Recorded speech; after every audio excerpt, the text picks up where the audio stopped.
Hello all.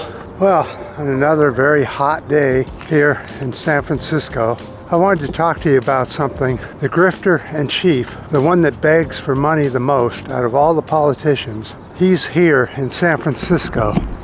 He's begging for money once again, always begging for money. And you know something, I don't even have to say his name because we all know who it is, who begs for money the most from his cult followers. But that's not what I'm going to talk about today. I'm going to talk about the heat dome. But first of all, I wanted to tell you a story that happened just the other night. Outside, I was in my bedroom at the radio room, getting ready to talk on the radio, and suddenly we heard this shooting going on in the distance. So I came over the window to see what was going on, and you could hear it was one car shooting at another, coming up, getting closer to where we live. And one had a shotgun and the other had a regular pistol. You could tell the difference in sound. And as they kept getting closer, the shotgun really makes quite a boom. I think it was a sawed-off shotgun because it was so loud. And then they got to the corner of our neighborhood, our intersection down the block, well, less than a block away, because we have short blocks where we live.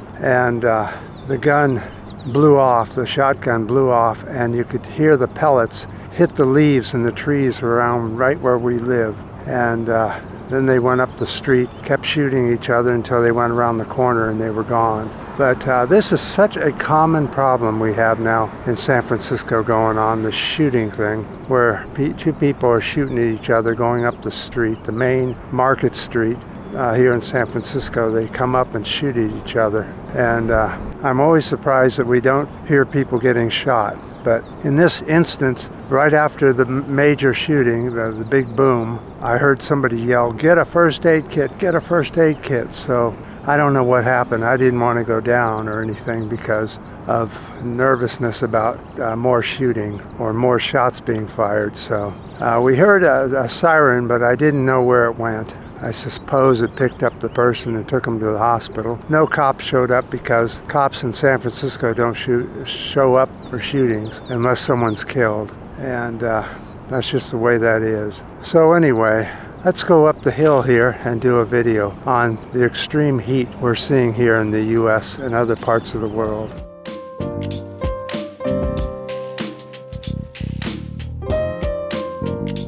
Okay, there's been a warning put out for extreme heat in the western part of the U.S., Mexico, and parts all the way down to Panama City in Central America. But this is going to become the norm. Triple-digit warnings are going out. We're supposed to see 111 to 110 degrees here in the west coast of the U.S., and it's continuing.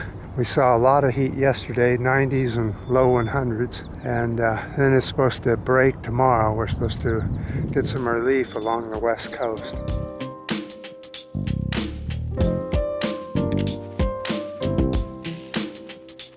But inland, it'll continue.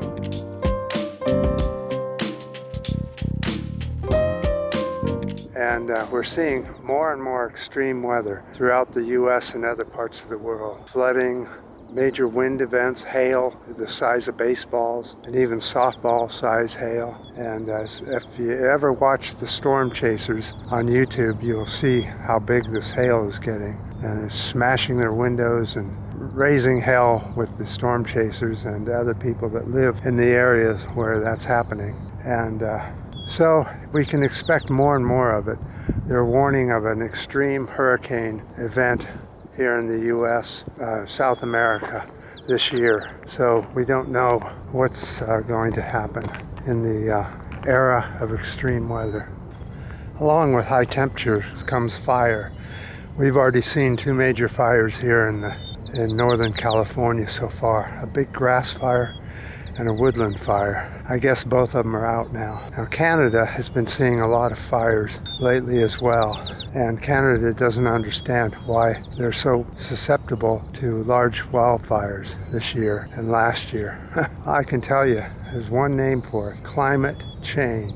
And no matter what the grifter in chief says about there's no such thing as climate change, He might find out about it today while he's here in the city, breathing all the bad air. Of course, he doesn't breathe bad air, does he? He lives in limos and hotels and all that where it's climate controlled, so he never really sees how bad things really are.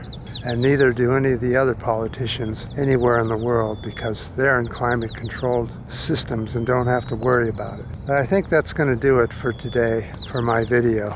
And well, we are sweating to death here. Hopefully it's not too repulsive, but it is the way it is going to be from here on out this summer. And we'll get some cool times. Tomorrow's supposed to cool down, the fog's supposed to come in. I hate it when sweat gets in your eye, it stings. Any comments you have or be appreciated, any ups, any new subscribers, and until next time.